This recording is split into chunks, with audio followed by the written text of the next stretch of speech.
This week I'll show you how to control shadows on people's faces. Adorama TV presents Exploring Photography with Mark Wallace, where you will learn innovative techniques on shooting a wide range of photography. Here's your host, Mark Wallace.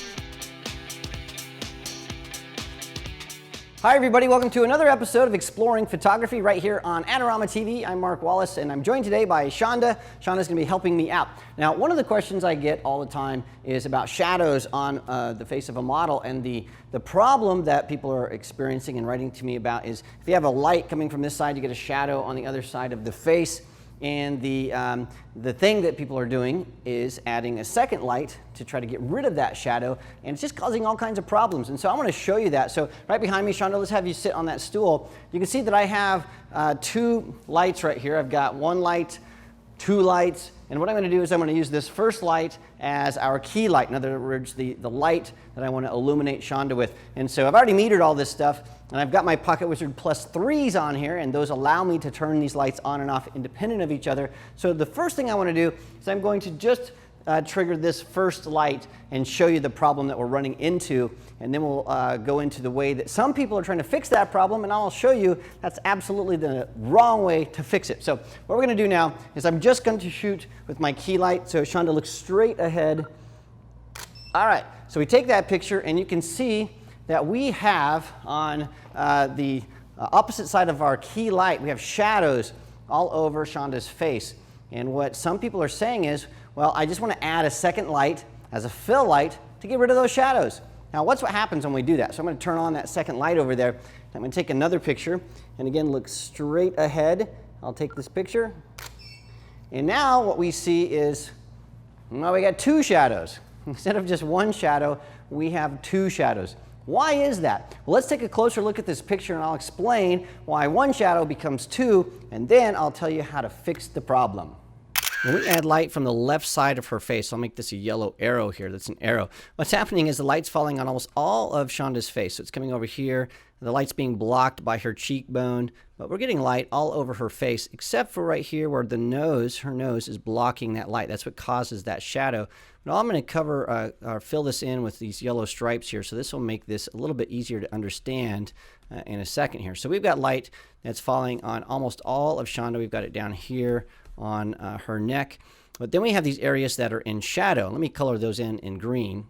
So we've got these green areas here that are, we'll call those shadows, and it comes all the way down here. Now these shadows are created because the light is being blocked by her nose and by her cheekbone, and the thinking is we can add a light on the other side that will just fill that in and get rid of those shadows. So let's take a look at what happens. When we add a light from this side, we're thinking, yeah, it's going to fill this in right here where that shadow is. It's going to fill in where the nose shadow is, and it's going to get rid of all that. We'll get nice, even light. But that's not what happens. What happens is, yeah, we do get light there, and so these shadowed areas are going to be lighter, but also we get light in all of these other areas because we're going to get light on the majority of Shonda's face, just like we did before. So all of this stuff gets brighter, except for right over here. We're still going to get shadows because her cheekbone is going to block that. And right on this area here, we're going to have another shadow because no light is going there. So let me color that in green. And so you see right here, we get another shadow. So these shadows here, the one on this side and the one on this side, are still going to be there. They're just going to be lighter shadows. We're also going to have no light over here from the red light, the light coming from this side. But because that's not being duplicated, we're just going to get a nice fill. So these areas where we only get light from one side and not the other, it's going to do what we think. It's going to lighten those shadows and leave everything else alone. But where the nose is, we're adding light to both sides, to this side and to this side, and we're blocking light on both sides. So we're just going to have two bright shadows, two very light shadows. And let's take a look at that right now. You can see that's what happens when we add that second light. So here's our picture with both lights on, and sure enough, here's a shadow right here. That's caused from the light coming from this side, and then we have a shadow right here. That's caused from the light coming from this side. But everything else in here is just brighter, a little bit more luminous, but we still have these areas here that have shadows because they are areas that light is being blocked by Shonda's nose. So we've got to figure out how to get light into these areas without also getting light into the other areas. How can we do that so we just fill in these shadowy areas and leave everything else alone? Well, let's take a look at how we can do just that. All right, well, now that we know about the problem and why adding a second light is not the best solution to that problem, how can we solve that issue? Well, what I've done right behind me is you can see that I've moved the position of the light. What most people try to do is they try to finesse that second light and do all kinds of things to just spill enough light in to get rid of that shadow, but that's really never going to work. What you really need to do is fix the key light, and you can do that in a number of ways. So the first thing that you can do is you can move that key light more on axis with the camera, and what that's going to do is it's going to move the shadow on Shonda's face, and so we eliminate that nose shadow by doing that, because if you really just want to have a shadowless portrait, then that's what you need to do. You need to have on-axis light. But that's going to create another problem. So let me shoot one photo really quickly here, and I'll show you exactly what we get. So we have this photo right here, and as expected, we have a great shot of Shonda. However, look at the background. We have this big nasty shadow on the background. So we fixed the shadow on her face and created a secondary problem.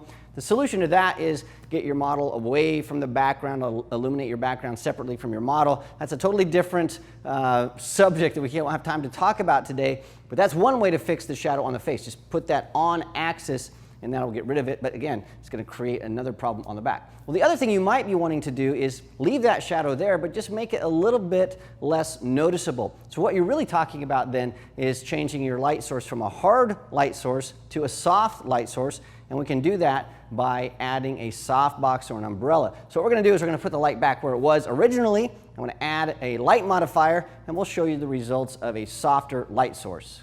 All right, well, now that we've talked about on-axis light, let's talk about adding a different light modifier to keep some of those shadows but make them a little bit more subtle, a little bit softer. Now, you might be thinking that we need a bunch of different lights and things, but really the answer to this is positioning our lights and using a really simple setup. So what I've done here is I have a softbox. This is a 2x3 softbox. It's sort of a medium softbox.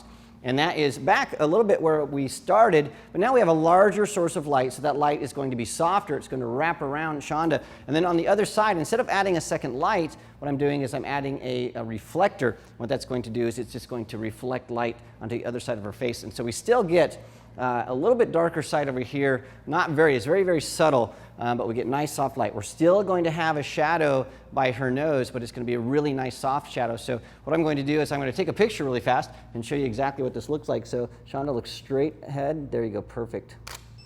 All right, and now when we look at that, we can still see that we have sort of that hint of Rembrandt lighting, the shadows on the side of her face, but those shadows are much softer, much more pleasing, and we don't have as many background light problems. We don't have that big blocky shadow back there, which means that we could add maybe a second light or a speed light or something to fix the background, maybe add some color, put it on a set, do whatever you'd like, and it's a very, very simple setup. So let's take a look at our before and our after shots. You can see in our before shot, we have all kinds of nasty shadows. Adding that second light just makes it worse.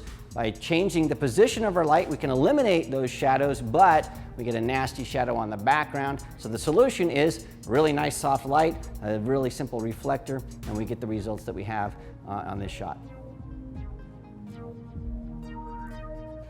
Well, thank you so much for helping me out today, Shonda. This was a really simple lesson, but it really helps you underscore the point, which is keep it simple. And so if you run into a lighting setup and you're getting shadows that you don't like, the thing that you shouldn't do is start adding extra lights to get rid of those shadows, because you're just going to be causing yourself problems by adding light in places that it shouldn't be. The best thing to do is start working with just your key light and nothing else. Start moving that key light to see what position of light will do for you. And if that doesn't get you where you want to be, then start modifying that light, making it a larger light source, moving it closer to your subject using maybe a softbox or an umbrella, and you'll find that you'll get much better results. Now, I know we did this really, really quickly, but the reason we did that, there are many tutorials on position of light, light modifiers, lighting setups, and you can find all of those at the Adorama Learning Center. We have hundreds of videos. And if you're curious about the light modifiers I use, these soft boxes that are right behind me, well, you can find links right here on YouTube if you're watching, right in the description of the video. You can click on those and find all the gear that was used in today's episode. And of course, you can zip over to the Adorama Learning Center to see more reviews about the gear that we used today. So check that out.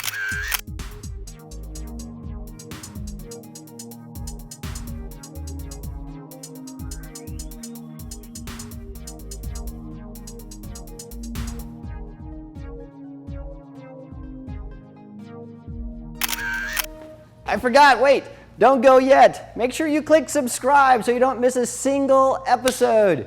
Sorry for scaring you. All right, now I'm gonna go, bye.